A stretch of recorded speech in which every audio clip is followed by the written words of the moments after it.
नमस्कार दोस्तों। हम पढ़ रहे थे फसलों के बारे में, भारत और राजस्थान के संदर्भ में।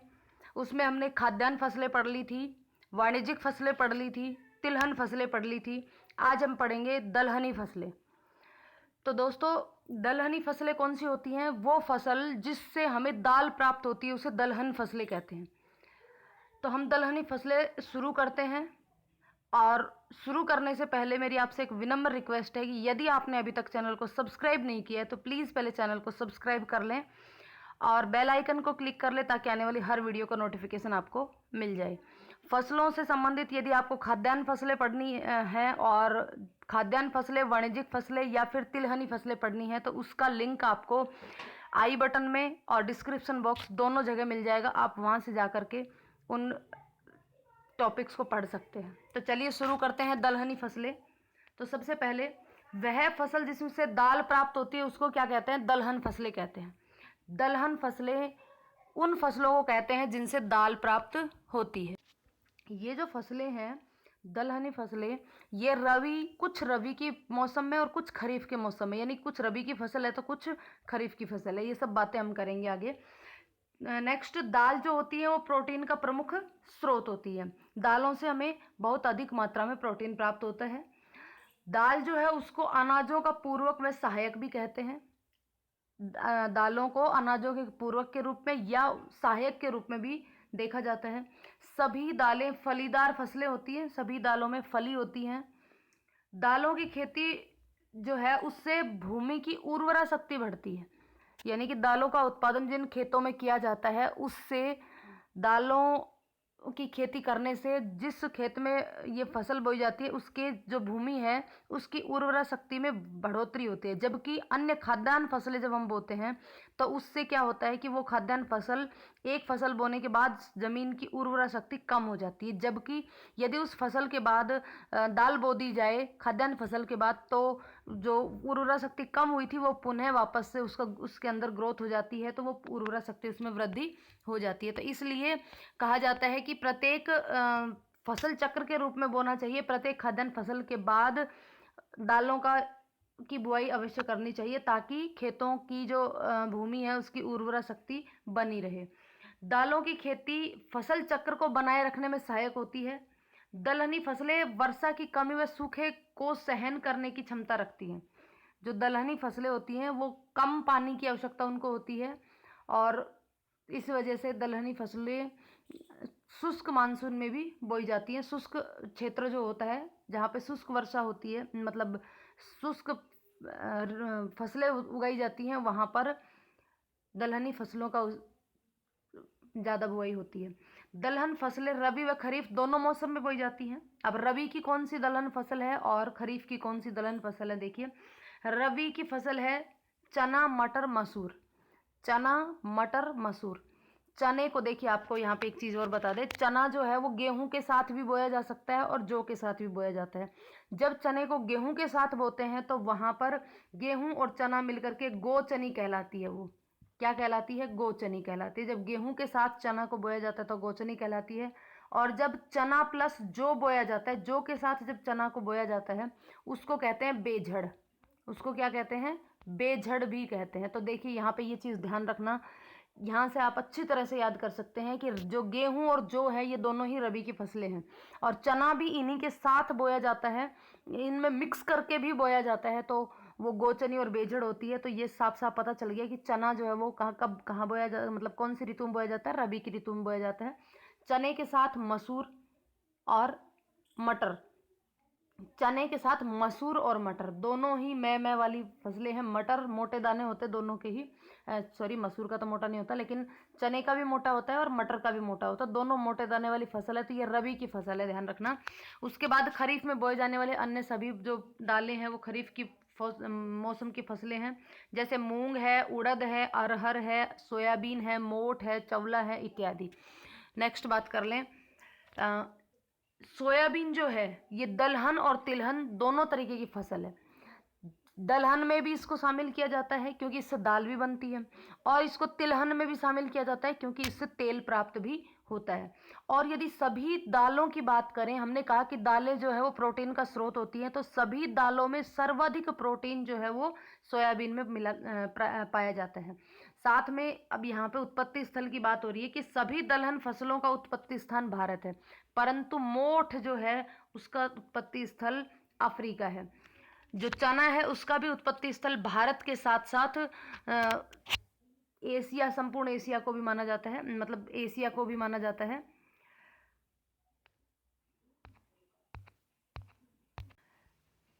सभी दलहन फसलों का उत्पत्ति स्थान भारत है, परंतु मोठ का उत्पत्ति स्थल जो है वो अफ्रीका माना जाता है। और चने का अगर बात करें तो भारत के साथ साथ दक्षिण पश्चिमी एशिया इसका उत्पत्ति स्थल भी माना जाता है। विश्व में सबसे ज़्यादा दालों का उत्पादन भारत देश में ही होता है। विश्व में सर्वाधिक दालों का उत्पादन भारत में होता है। और यदि भारत की बात करें तो भारत में सर्वाधिक दालों का उत्पादन मध्य प्रदेश में होता है। सर्वाधिक दालों का उत्पादन भारत में कहाँ होता है? मध्य प्रदेश में होता है। इसलिए मध्य प्रदेश को दालों का कटोरा भी कहते हैं। कुल दालों के उत्पादन में राजस्थान जो है उसका भारत में दूसरा स्थान है, मध्य प्रदेश के बाद। दालों के कुल उत्पादन में राजस्थान का मध्य प्रदेश के बाद भारत में दूसरा स्थान है, और ये कुल दालों का 12% उत्पादित करता है।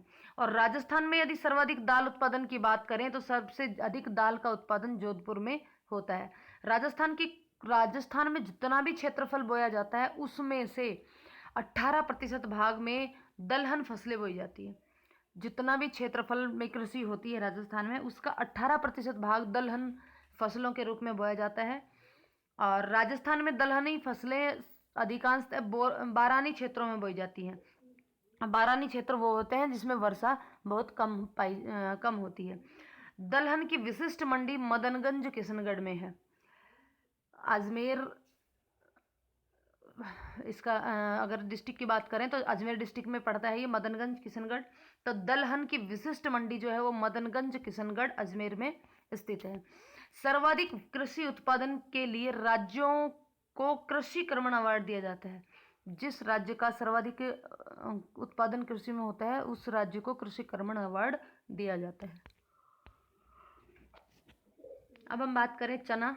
सबसे पहले चना की बात करते हैं। तो चने को दालों का राजा कहा जाता है। चना जो है उसको दालों का राजा कहा जाता है। और मटर जो है उसको दालों की रानी कहा जाता है। मटर को दालों की रानी कहा जाता है। चना जो है उसको दालों का राजा कहा जाता है। इसके उपनाम, वैसे तो चने को ग्राम कहते हैं, लेकिन इसको साथ में चिकपी और बंगाल ग्राम के नाम से भी इसको जाना जाता है। नेक्स्ट है, कुल की बात करें तो लेग्यूमिनेसी फेबेसी, ये सभी दालों का कुल है। Leguminosae Fabaceae. अंकुरण अधोभूमिक, अंकुरण जो है वो अधोभूमिक होता है। चना रबी की ऋतु में उगाई जाने वाली प्रमुख फसल है, जो गेहूं या जौ के साथ उगाई जाती है। तो ये किस प्रकार की फसल है? कौन सी ऋतु की? रबी की ऋतु की फसल है। सर्वाधिक, अगर कोई सर्वाधिक बोया गया क्षेत्रफल चने का ही होता है। दालों में सर्वाधिक, सभी दालों में सबसे अधिक बोया जाने वाले क्षेत्र चनों का है।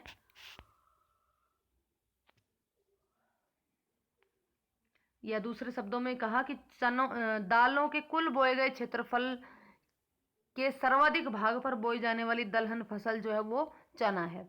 चने के लिए कौन कौन सी भौगोलिक दशाओं की आवश्यकता होती है? भौगोलिक दशाओं की आवश्यकता में यदि तापमान की बात करें तो इसकी खेती के लिए तापमान 12 डिग्री से 22 डिग्री सेंटीग्रेड होता है। 12 डिग्री से 22 डिग्री सेंटीग्रेड होता है। यदि चना की फसल के लिए वर्षा की बात करें, यदि वर्षा की बात करें तो यहाँ पर देखिए चना जो है कम वर्षा वाले क्षेत्रों में भी आसानी से उगाया जाता है। तो यहाँ पे 50 से 75 सेंटीमीटर वर्षा इसके लिए उपयुक्त होती है। चने के लिए 50 से 75 सेंटीमीटर वर्षा की आवश्यकता होती है। अगर मिट्टी की बात करें तो चने के लिए हल्की दोमट मिट्टी प्रयुक्त होती है। और चने की खेती के लिए जो कार्य करने के लिए मानव श्रम की आवश्यकता होती है। कुछ चने की किस्मों की बात कर लेते हैं। चने की प्रमुख किस्मों में देखिए, ये यहाँ पर हम बात करते हैं BG 256, BG256 ये कम फैलने वाली और अर्ध विस्तारी झुलसा रोग प्रतिरोधी किस्म है। चने की किस्म है BG256, ये कम फैलने वाली है, अर्ध विस्तारी झुलसा रोग प्रतिरोधी किस्म है। नेक्स्ट है दाहोद येलो, ये भी चने की किस्म है। दाहोद येलो सूखा सहनशील और जल्दी पकने वाली किस्म है। नेक्स्ट एक किस्म है संगमा GNG 1488, GNG 1488, ये पछेती किस्म है जो दिसंबर महीने में बोई जाती है। सबसे पछेती किस्म, पछेती का मतलब जो ऋतु के अनुसार जो बुआई का समय दिया हुआ होता है उससे बाद में बोना पछेती किस्म कहलाती है। तो यह पछेती किस्म है जो कि लगभग दिसंबर माह तक बोई जाती है। उसके बाद है गणगौर चने की। नेक्स्ट किस्म की बात करें तो गणगौर 1581, ये भी झुलसा रोग प्रतिरोधी किस्म है। प्रताप बारानी और पहाड़ी क्षेत्रों के लिए क्षेत्रों में बोई जाने वाली किस्म है। काकटू, ये वर्षा पोषित क्षेत्रों के लिए जहाँ पर वर्षा अधिक होती है उनके लिए ये किस्म है, और इसी काकटू को ही काबुली चने के नाम से जाना जाता है। काकटू जिसको काबुली चने के नाम से जाना जाता है। काबुली चना जो सफ़ेद रंग का होता है और काले या पीले चनों से मोटा होता है वो काबुली चना होता है। तो यह जो काबुली चना है ये कौन सी किस्म है? काकटू, और इसके लिए अधिक वर्षा की आवश्यकता होती है, यानी कि ये वर्षा पोषित क्षेत्रों में उगाई जाती है। नेक्स्ट चने की किस्म है आशा, ये सर्वाधिक नाइट्रोजन स्थिरीकरण वाली फसल है। उसके बाद कुलीनार, कुलीनार क्या है? सब्जी के उद्देश्य से उगाई जाने वाली चने की सभी किस्मों को कुलीनार कहते हैं। सब्जी के उद्देश्य से उगाई जाने वाली चने की सभी किस्मों को क्या कहते हैं? कुलीनार कहते हैं। यहाँ पे हमने बात करी थी आशा, ये सर्वाधिक नाइट्रोजन स्थिरीकरण वाली फसल किस्म है। तो नाइट्रोजन स्थिरीकरण क्या होता है? नाइट्रोजन स्थिरीकरण, देखिए जो वायुमंडल में जो नाइट्रोजन गैस होती है उसको नाइट्रोजन यौगिक के रूप में परिवर्तित करने की प्रक्रिया को ही नाइट्रोजन स्थिरीकरण कहा जाता है। जो दलहन फसलें होती हैं इनकी जड़ों के अंदर गांठें बनी हुई होती हैं, गांठें बनी हुई होती हैं। उन गांठों के अंदर एक जीवाणु होता है जिसको राइजोबियम बोलते हैं। वो क्या करता है? वो नाइट्रोजन को जिस खेत में वो फसल बोई जाती है उस खेत की मिट्टी में नाइट्रोजन को घोल देता है। तो उस मिट्टी में नाइट्रोजन की अधिकता हो जाती है और उसकी वजह से जो भूमि है उसकी उर्वरा शक्ति में वृद्धि होती है। तो ये जो राइजोबियम नामक जो इसके अंदर जीवाणु होता है यह नाइट्रोजन स्थिरीकरण का कार्य करता है। वायुमंडल में जो नाइट्रोजन गैस होती है उसको ग्रहण करके उसको नाइट्रोजन यौगिक के रूप में परिवर्तित करके और मिट्टी में घोल देता है। तो इससे जो मिट्टी होती है उसकी उर्वरा शक्ति में वृद्धि होती है। तो ये हुआ नाइट्रोजनीकरण। चने की उत्पत्ति स्थल को दक्षिण पश्चिमी एशिया और अफगानिस्तान माना जाता है। विश्व में सबसे अधिक चने का उत्पादन भारत में होता है, और यदि भारत में चने की बात करें तो सर्वाधिक उत्पादन राजस्थान में होता है। विश्व में सर्वाधिक चना भारत में, भारत की बात करें तो भारत में राजस्थान में, और राजस्थान में अगर चने की बात करें तो सर्वाधिक उत्पादन बीकानेर में। विश्व में भारत में राजस्थान और राजस्थान में बीकानेर। अन्य जिलों की बात करें तो अन्य जिलों में आता है गंगानगर, हनुमानगढ़, चूरू, जैसलमेर, अजमेर। ये अन्य ज़िले हैं जहाँ पर चनों का उत्पादन किया जाता है। तो यहाँ पर हमने बात करी चने की। अब हम बात करते हैं मोठ।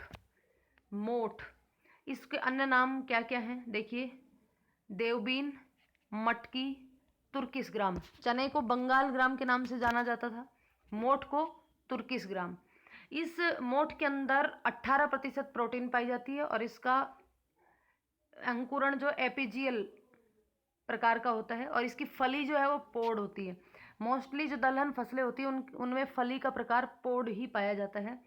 जो मोठ है इसको किडनी बीज के नाम से भी जाना जाता है। मोठ को किडनी बीज के नाम से भी जाना जाता है। जो ये मोठ है इसका सबसे ज़्यादा उपयोग जो है वो बीकानेरी भुजिया बनाने के काम में आती है। मोठ के उपयोग किसके काम आता है? बीकानेरी भुजिया बनाने के। बीकानेरी भुजिया बनाने के लिए मोठ का उत्पादन प्रयोग किया जाता है। उत्पादन की दृष्टि से भारत में राजस्थान का प्रथम स्थान है। उत्पादन की दृष्टि से भारत में सर्वाधिक मोठ का उत्पादन कहाँ होता है? राजस्थान में होता है। राजस्थान में कौन से जिले में होता है? बीकानेर, चूरू। बीकानेर और चूरू इन स्थानों पर इसका सर्वाधिक उत्पादन होता है। बीकानेर में सर्वाधिक उत्पादन होता है, इसीलिए बीकानेरी भुजिया में भी इसका प्रयोग किया जाता है। मोठ जो है ये खरीफ की फसल है। चना रबी की फसल थी, मोठ खरीफ की फसल है। सूखा सहनशील फसल भी है। मोठ का उपयोग मृदा क्षरण रोकने हेतु किया जाता है। मृदा के क्षरण को रोकने के लिए भी मोठ का प्रयोग किया जाता है और इसके लिए उष्ण व नम जलवायु की आवश्यकता होती है। तापमान 25 से 30 डिग्री सेंटीग्रेड के आसपास होता है। इसकी प्रमुख किस्मों में कौन कौन सी, मोठ की कौन कौन सी प्रमुख किस्में हैं? जड़िया, ज्वाला, मरुबहार, RMO 435 जिसको दूसरा नाम है मरुबहार, RMO 225 दूसरा नाम है मरुवरदान, IPCMO 912 इसका नाम है विकास, और काजरी मोठ CZM फर्स्ट। ये है मोठ की प्रमुख किस्में। नेक्स्ट हम बात करेंगे चंवला या लोबिया। चंवला को दूसरा नाम है लोबिया। काउपी के नाम से इसको जाना जाता है, काउपी। इसका वैज्ञानिक नाम है विग्ना अंगुइकुलाटा, विग्ना अंगुइकुलाटा। इसका उत्पत्ति स्थल जो है वो अफ्रीका है। चंवला का उत्पत्ति स्थल कौन सा है? अफ्रीका है। इसको वेजिटेबल मीट के नाम से भी जाना जाता है। क्या नाम से जाना जाता है? Vegetable meet. इसको वेजिटेबल मीट के नाम से जाना जाता है। और मोठ को किस नाम से जाना जाता था? किडनी बीज के नाम से। मोठ को किडनी बीज के नाम से जाना जाता था। किडनी बीज, ये रहा देखिए, मोठ को किडनी बीज के नाम से जाना जाता है। जबकि अपना चंवला है, इसको किस नाम से जाना जाता है? वेजिटेबल मीट, वेजिटेबल मीट के नाम से जाना जाता है। इसका उपयोग हरा चारे के रूप में, हरी खाद के रूप में, मृदा संरक्षण के रूप में, कैच क्रॉप के रूप में इत्यादि रूप में इस चंवले की फसल का उपयोग किया जाता है। इसके लिए आवश्यक जलवायु की बात करें तो उष्ण व नम जलवायु की आवश्यकता होती है। और जो चंवला है ये भी खरीफ की फसल है, सूखा सहनशील फसल है। तो खरीफ की फसल है तो इसके लिए अगर तापमान की बात करें तो तापमान होगा 25 से 35 डिग्री सेंटीग्रेड, और वर्षा की बात करें तो 50 से 80 डिग्री सेंटीग्रेड के मध्य वर्षा की आवश्यकता होती है। और इसकी प्रमुख किस्मों की बात करें तो प्रमुख किस्मों में है पूसा फाल्गुनी, पूसा दोफली। चंवला की किस्में है ये पूसा फाल्गुनी, पूसा दोफली, पूसा बरसाती, दुर्गा क्रांति, गोमती, RS9 FTC 27। ये थी चंवला। नेक्स्ट हम बात करेंगे उड़द की। उड़द को क्या कहते हैं? ब्लैक ग्राम कहते हैं। उड़द को क्या कहते हैं? ब्लैक ग्राम कहते हैं। चने को क्या कहते थे? चने को कहते हैं बंगाल ग्राम। मोठ को, चंवला को काउपी, इन नामों से इनको जाना जाता है। उड़द का उत्पत्ति स्थान क्या है? भारत है। एपीजी कुल, इसका अंकुरण एपीजी कुल। इनकी किस्में जो है वो कौन कौन सी हैं? बरखा, T9, कृष्णा, पंत, LBG20। ये इसकी प्रमुख, उड़द की प्रमुख किस्में हैं। उड़द की प्रमुख किस्में कौन कौन सी हैं? बरखा, T9, Krishna, Pant, LBG20। Black gram के नाम से जाना जाता है। उत्पत्ति स्थान कहाँ है? भारत में है।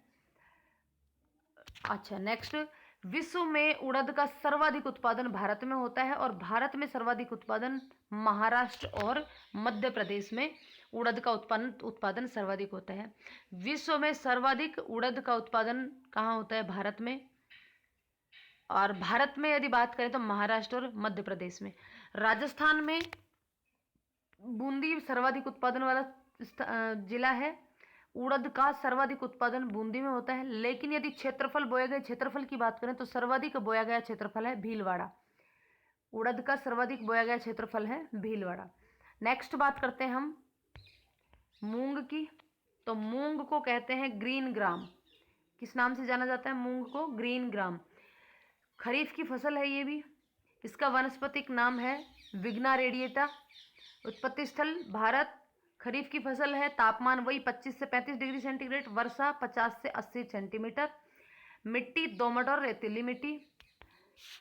इसकी किस्मों में पूसा बैसाखी, जिसको टाइप 44 भी कहते हैं, K851, SML 668, सुनैना, RMG 44, इसको धनु के नाम से भी जाना जाता है। तो ये थी मूंग की प्रमुख किस्में। नेक्स्ट बात करेंगे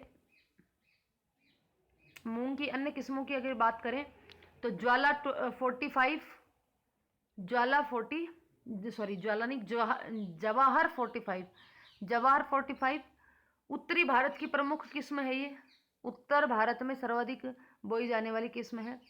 SSL 1827 ये जो किस्म है ये मूंग और उड़द दोनों के संक्रमण से तैयार की गई किस्म है। तो सवाल बनता है कि मूंग और उड़द के संक्रमण से तैयार की गई मूंग की कौन सी किस्म है, तो वो है SSL 1827।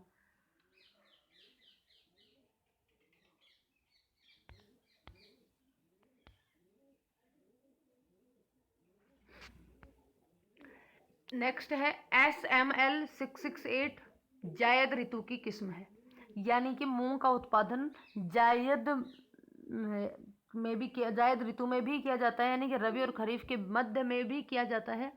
क्योंकि मूंग जो है वो कुछ किस्में मूंग की ऐसी भी हैं जो बहुत ही जल्दी पक के तैयार हो जाती हैं, लगभग 2 महीने में पक के तैयार हो जाती हैं। तो उन किस्मों का उपयोग जायद फसल के रूप में किया जाता है। तो उनमें से एक है SML 668 जो जायद ऋतु की किस्म है। विश्व में सर्वाधिक मूंग का उत्पादन भारत में होता है। भारत में सर्वाधिक मूंग का उत्पादन महाराष्ट्र में होता है। राजस्थान में सर्वाधिक मूंग का उत्पादन गंगानगर जिले में होता है। अन्य जिलों की बात करें तो जोधपुर, चूरू, पाली इत्यादि अन्य जिले हैं जहां मूंग का उत्पादन होता है। विश्व में भारत में महाराष्ट्र और राजस्थान में नागौर, अन्य जिलों में जोधपुर, चूरू और पाली। सोयाबीन, सोयाबीन जो है ये दलहन और तिलहन दोनों ही प्रकार की किस्म है। साथ में बता दें कि सोयाबीन जो है दालों में सर्वाधिक प्रोटीन सोयाबीन के अंदर पाया जाता है। इसके अंदर सोयाबीन में लगभग 42% तो प्रोटीन पाया जाता है और तेल की यदि बात करें तो 22% इसमें तेल पाया जाता है। तो ये तिलहन और दलहन दोनों प्रकार की फसलें हैं। उत्पत्ति स्थल की बात करें तो सोयाबीन का उत्पत्ति स्थल है भारत। इसका वैज्ञानिक नाम है glycine max. Glycine max. Soybean फसल जो है वो दलहन की बजाय तिलहन की फसल मानी जाती है। सोयाबीन दलहन की भी फसल है।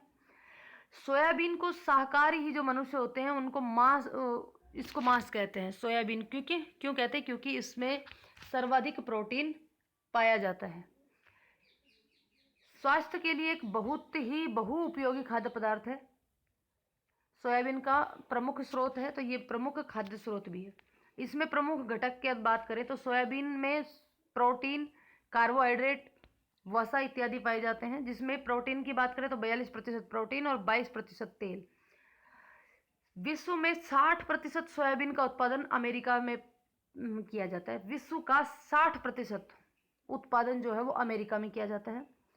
और भारत में सबसे ज़्यादा सोयाबीन का उत्पादन कहाँ होता है? मध्य प्रदेश में होता है। क्योंकि हर एक दालों की अगर हम बात करें तो मोस्टली सभी दालें भारत में सर्वाधिक मात्रा में मध्य प्रदेश में ही उगाई जाती हैं। तो यहाँ पे सोयाबीन भी मध्य प्रदेश में उगाई जाती है, इसीलिए मध्य प्रदेश को दालों का कटोरा भी कहा जाता है। मध्य प्रदेश में जो इंदौर है वहाँ पर सोयाबीन रिसर्च सेंटर स्थित है। मध्य प्रदेश में इंदौर में सोयाबीन का रिसर्च सेंटर स्थित है। सोयाबीन के लिए जलवायु की यदि बात करें तो सोयाबीन के लिए उष्ण, गर्म व नम जलवायु की आवश्यकता होती है। वर्षा की बात करें तो 60 से 85 सेंटीमीटर वार्षिक वर्षा की आवश्यकता होती है। यदि बात करें इसकी किस्मों की तो सोयाबीन की किस्में हैं NRC2 अहिल्या फर्स्ट, NRC2 को अहिल्या फर्स्ट, NRC12 को अहिल्या 2, NRC7 को अहिल्या 3, NRC37 को अहिल्या 4। ये किस्में हैं सोयाबीन की। अन्य किस्मों की बात करें तो JS9305, JS9560, JS335, JS8021, NRC2 में अहिला आ गया था, NRC37 यानी कि अहिला 4, पंजाब 1, कलीतूर जो किस्म है उसको उच्च बीज लॉन्जेविटी के साथ विकसित किया गया है। ये बात करी हमने किसकी? सोयाबीन की। तो यहाँ पर हमने ये दलहन फसलें पढ़ी हैं। तो उम्मीद है आपको ये वीडियो पसंद आई होगी। यदि वीडियो पसंद आई हो तो वीडियो को लाइक और शेयर करें, और यदि आपने अभी तक चैनल को सब्सक्राइब नहीं किया तो प्लीज़ चैनल को सब्सक्राइब करके बेल आइकन को क्लिक कर ले, ताकि आने वाली हर वीडियो का नोटिफिकेशन आपको मिलता रहे। धन्यवाद।